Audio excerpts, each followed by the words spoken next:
Terry, your chair. Here, Terry, let me push in your stool.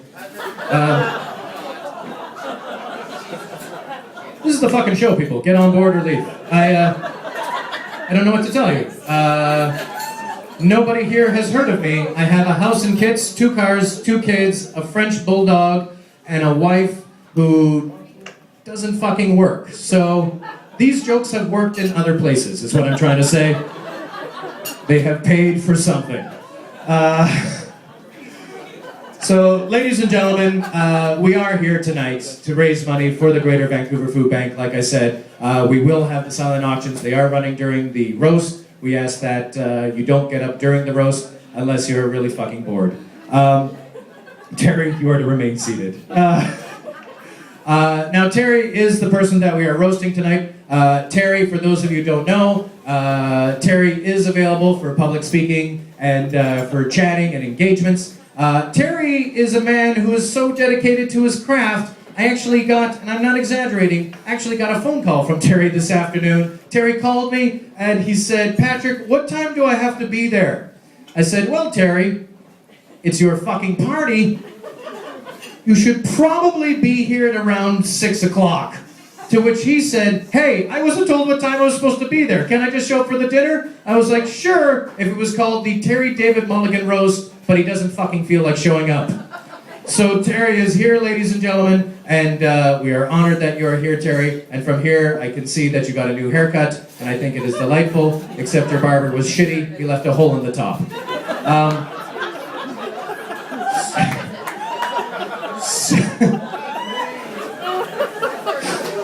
All right. I know, I shouldn't make fun. I'm a 41-year-old man with a Justin Bieber haircut. That's never a good thing. But when you're 41 and an attractive Asian woman says she's going to give you a Bieber for $50, you fucking agree. I should have known something was up when the sign outside said facials $20. But there's a note that from this man right now saying, "Your fly is open. Please move your leg. I can't see everything. I can't see your mulligan."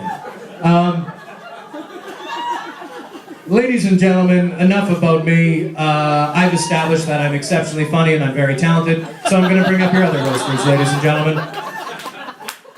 Ladies and gentlemen, your first roaster of this evening is tall on talent, short of stature.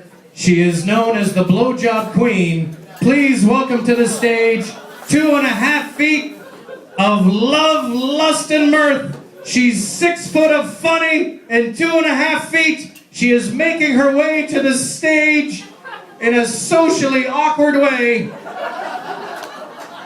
Folks, this couldn't be more uncomfortable if I was talking about it. Please welcome to the stage the glorious, the obscene, the rude Tanyalee Davis.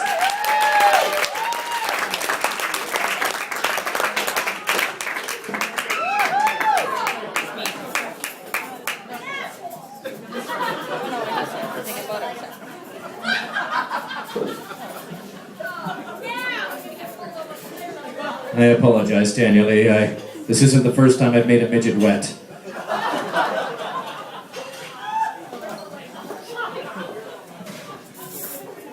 Alright, just wine all over me with a dick.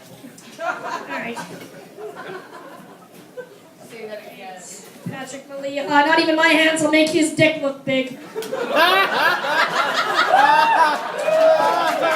Oh, I know, we're soaked. Little voice. I'm gonna wait till the end of the roast. A little wet right here. Is this thing?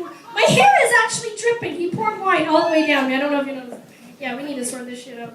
Linda's on it. Linda's got it. Oh, we're good. Oh, hi. There you go, Linda. She knows how to operate a big black phallic thing. Right? Oh, yeah. Buckle up, people. Yeah, I'm gonna have to go first. All right. Yeah. Many of us have heard Terry David Mulligan called the Dick Clark of Canada. Yeah. You know what, Terry? Dick Clark Production called, and they've asked for you to quit calling yourself that. This is gonna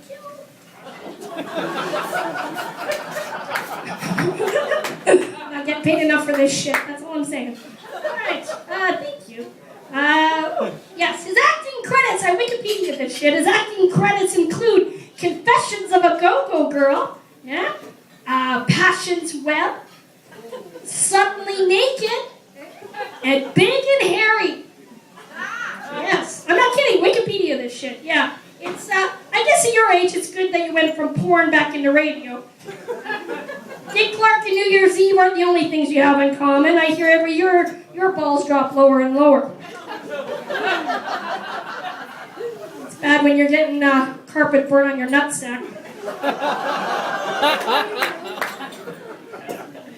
I reached out to some of the people that you worked with for some words for me to pass along. I asked Jason Priestley for a quote, but his ship manager at the Olive Garden wouldn't let him use the phone at work.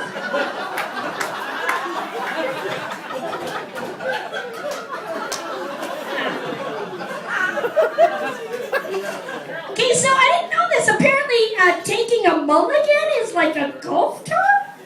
Yeah, I didn't realize that. I thought it was like, taking a mulligan. Right? Well, we do have a lot in common, Terry. Hey, focus. Look at me. We have a lot of things in common. You have 3 names. Terry David Mulligan. I have 3 names. Tanyalee Davis. Yeah. You look like a scout master. I look like a Girl Scout. I'm legal. You were once a Mountie. I like to be mounted. Insert hand job joke there. Terry David Mulligan is an enophilia. Yeah, at first I thought, oh God, I wonder if he has to register in his neighborhood where he lives. Turns out it means he's a lover of wine. Yeah, so then with that said, I'd like to describe Terry David Mulligan in words that he will understand. Some people would say that TDM has faded or fatigued. I find him robust. Yeah. Many describe him as dry yet earthy with good legs. I don't want to make him blush. He has good body when he's breathing. The ladies say he's a magnum with a crisp aftertaste. I saw him checking out my cuvee, and I wouldn't mind if he took me down to a cellar and decanted me. Of course, I'd have to charge a corkage.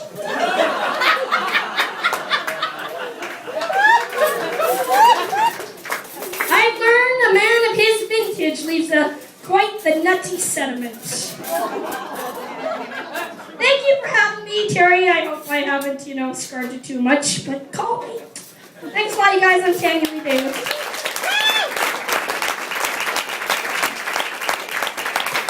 Tanyalee Davis, ladies and gentlemen. Tanya, I apologize, but just to let you know, I don't drink. It's apple juice and sparkling water, so you're safe. I stopped drinking September 7th, 1997 to improve my life and my career, and here we are 15 years later, and I'm starting to realize maybe it wasn't the alcohol holding me back. Maybe I'm just a dick. Tanya goes, maybe? A mouth on that one. All right, once again, big round of applause. Tanyalee Davis, ladies and gentlemen. Fantastic job. Your next guests, ladies and gentlemen, these 2 people are... Oh, you okay, Terry? You all right? Sorry about that, buddy. Your next guests, ladies and gentlemen, these 2 young bucks have been institutions on the CBC. They've regaled us with double exposure. They've been on the Comedy Network. They've toured all over the world. They are here for us tonight. Ladies and gentlemen, please welcome to the stage the Michael Eckford and Fiona Forbes of 2073, Bob Robertson, Linda Cullen of Double Exposure.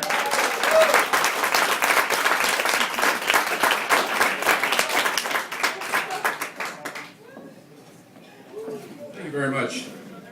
We're going to begin right away. Because you've had way too much ado. With something that we've written. It's called 2 short lists. Ready? Now a short list of people with 2-word names.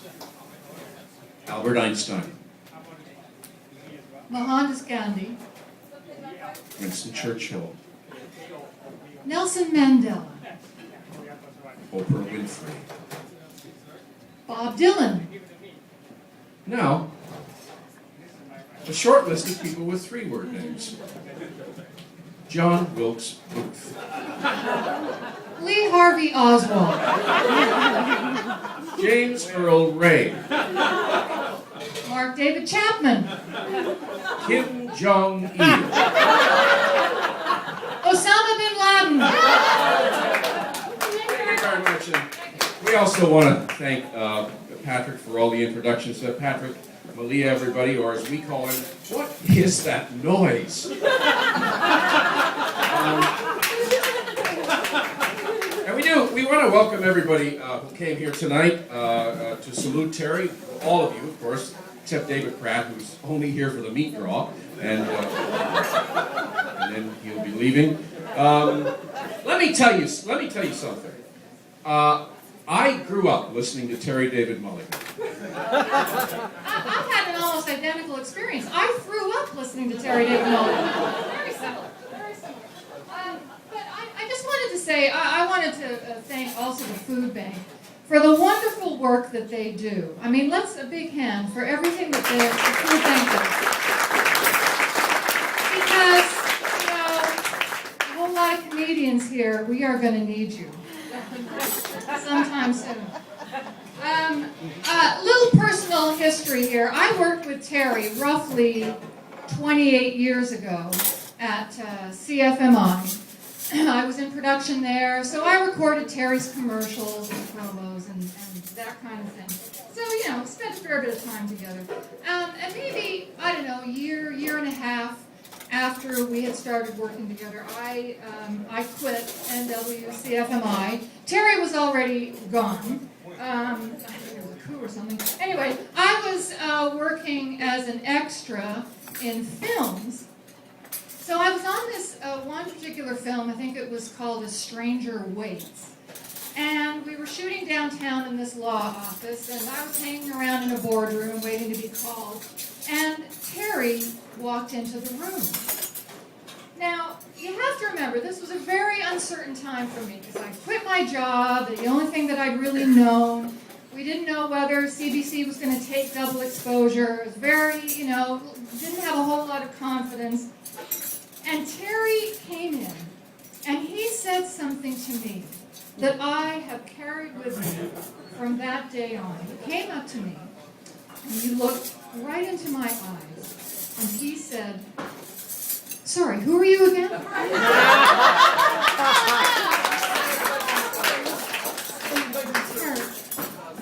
Right here, buddy, right here. You are. Anyway, Terry's all over the place all the time. And he was even mentioned on Global's NewsHour last night when Mike McCardle did his promo. Coming up at the end of the news hour, we'll introduce you to a man who will do anything for a buck.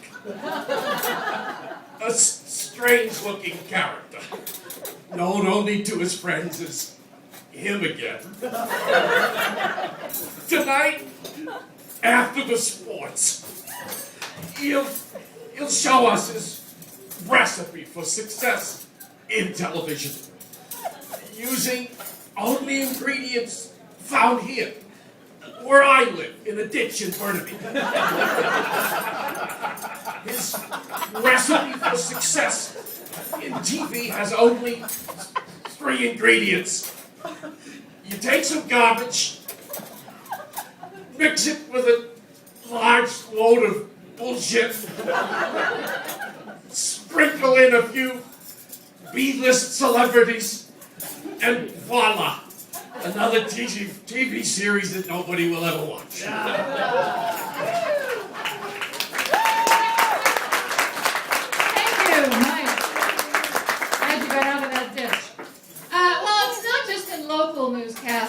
shows that Terry is spoken of. It also goes to the national scene, and as a matter of fact, on CBC's The National, these words were heard from Peter Mansbridge. Good evening. Our top story tonight.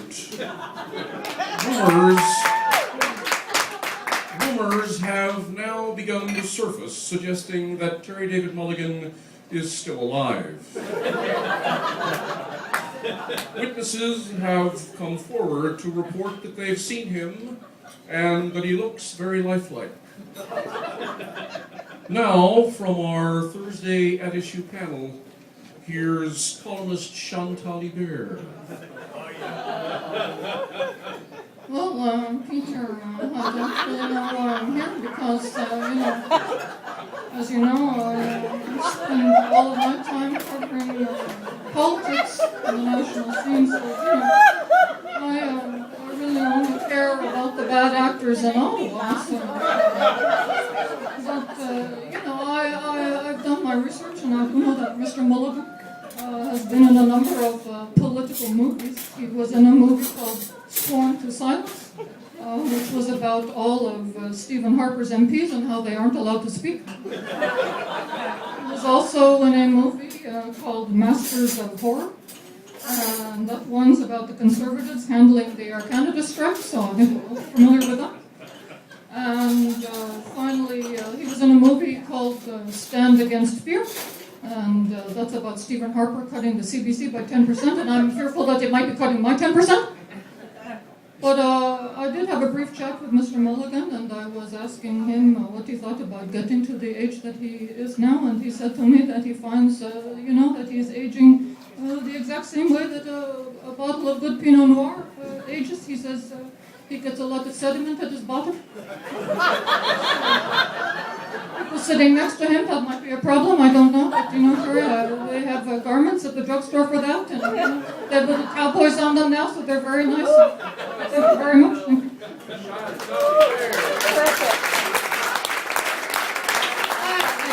you. Lovely guy. Anyway, of course, for roasts like this, we always have to have greetings from somebody higher up, somebody with more authority. And so tonight, because he's always a favorite of ours, we have brought with us, and I'm sure a favorite of yours, former Prime Minister of Canada, Jean Chrétien. Well, thank you very, very much. When I was the head puncher in Canada, every time I come here to my favorite province of English Columbia, I would always see this guy, Mr. Delegan, and I would turn on the radio and it was Delegan, and I'd put on the TV and it was Delegan. I even go on the wine tasting to the Coconagan, and there he is, Delegan, all over the place, this guy. I have to say, and he's probably pretty mad tonight, that, all these people, they are come and make fun of him tonight, Well, Mr. Delegan, at least they are mention your name. Buggers can't be hosers. Eh? I know the same as you. That once upon a time, Mr. Delegan, he was, a big star. But this is what happened. You get old, and sooner or later, nobody gives you the clap anymore. Thank you very much. Thank you, former Prime Minister. Always good to have him. Just want to end on a serious note because, it's not all. This is a long career and it's worth saluting. But I have to say, I spoke earlier tonight to Terry, and I am a little concerned about him. And maybe you might be too, because as we were talking, Terry said to me that he believes that God is intervening in his life. And I thought, well, maybe it's the age thing. And I said, well, Terry, what do you mean? And he said, well, you know how you get beyond a certain age and you can't get through the night without having to get up to go to the bathroom. He said, well, so I get up every night, in the middle of the night, I go down the hall, I open the door to the bathroom, God turns on the light for me. I do my business, I close the door, God turns off the light again. I said, Jesus Christ, Terry, you're pissing in the fridge.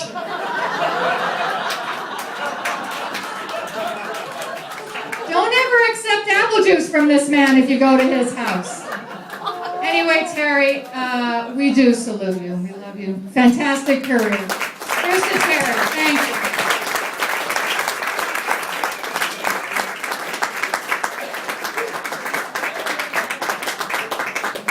Bob Robertson, Linda Cullen, ladies and gentlemen. Double exposure! It was fantastic. Oh my goodness gracious. You guys are phenomenal. Thank you very much. Look at this. Look at this. Genuine talent in this room. You have thrown the bell curve for a loop. Thank you very much. And you guys, you have a website? Yes? Yes? Yes? Although at your age, we don't have the heart to tell you it's just an etch-a-sketch. But,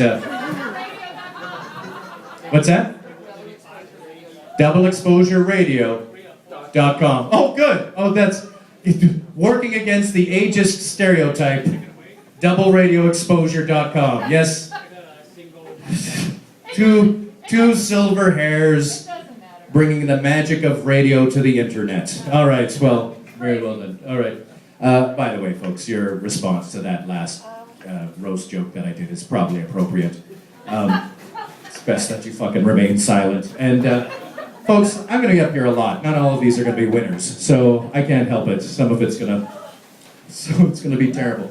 Our next guest, ladies and gentlemen, you're a good crowd. You're a very good crowd. When you guys don't like something, you don't fuck around. That's pretty good. If you guys don't enjoy it, you will sit and stare with authority. And I think that's brilliant and beautiful. You guys are a very good crowd. I appreciate that. Bastard!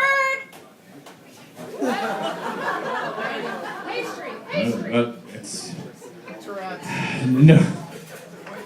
If that were I was gonna say if that were my wife would just be like, why is everybody paying attention? It's Patrick Maliha. I don't understand. No, that's a woman that I had sex with earlier, and Wasn't good! that's definitely a woman I had sex with earlier. I hope that's the woman that I had sex with earlier.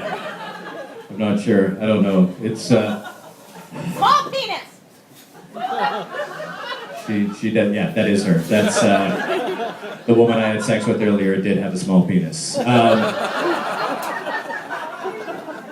I should have known something was up when she had that little tiny thing of hair in between her boobs, and it went all the way straight down to her balls. Your next guest, ladies and gentlemen. Your next guest. This fella. Ladies and gentlemen, is a face that none of us will recognize because he writes for the Vancouver province, ladies and gentlemen. He writes for the Vancouver province, and he is one of Terry's near and dear good friends. He is the co-author of Terry's book, Mulligan Stew, My Life So Far. Terry's book that he wrote, not because he wanted to get the word of his life out, but because Terry is cheap and he hates paying for the internet. So he wanted to have something that he could masturbate to for free. So ladies and gentlemen, please welcome to the stage Mr. Glen Shaefer. Yes, thanks, Pat. Yeah, I'm a newspaper writer, so I'm kind of going to be a palate cleanser between all the funny people. So I just, no jokes really, a couple of stories about Mulligan. I got to know him when we both covered the movie Racket, which has its highs and its lows. The highs include free beer, that's pretty cool. The lows, one of my most memorable lows Terry was involved in, we went to the River Rock Casino to interview Denise Richards and Pamela Anderson, who were filming this really horrible comedy that, well, it may have been brilliant, I don't know, it never came out. But it was set in Niagara Falls, and they had a sign outside front with Niagara spelled wrong. So that was the level of professionalism they were bringing there. And the two of them were they were pouting and hiding in their trailers. I think one of them had just lost a husband and the other one got Hep B from a bad tattoo or something like that. So they weren't talking to us, but the publicist brought out these two brothers who were the unfunny brothers of the late Chris Farley, and we're like, what do we do with these guys? And Terry manned up, and he was pretty good with them. Anyway, so those were the sorts of stories that Terry and I shared before we decided to do this book together. Well, as I say, we knew each other through work and decided to do the book, and I thought, the idea came out, I thought, oh man, the stories this guy has, Summer of Love, the birth of underground FM radio, Jimmy, Janice, Morrison, yada, yada, yada. Whoa, this book is going to write itself. Which brings me to that expression, if you can remember the 60s, you weren't actually there. I actually always thought that was an expression until Terry and I got to talking about the book. It was like, it got that we were 3 months in, he comes to me with, I got nothing, right? He comes to me one day with this new CD. Hey, comes to me one day with this new CD. It's a release of this concert that set up Greenpeace in '71. Joni Mitchell, James Taylor, and you read the liner notes and it says, and coming to the stage to introduce this stellar lineup was Euro disc jockey Terry David Mulligan, right? I think, whoa, gold, chapter there for sure. Terry gives me a blank look and he says, I have no memory of that night. I looked over my shoulder and there was Joni and that was it.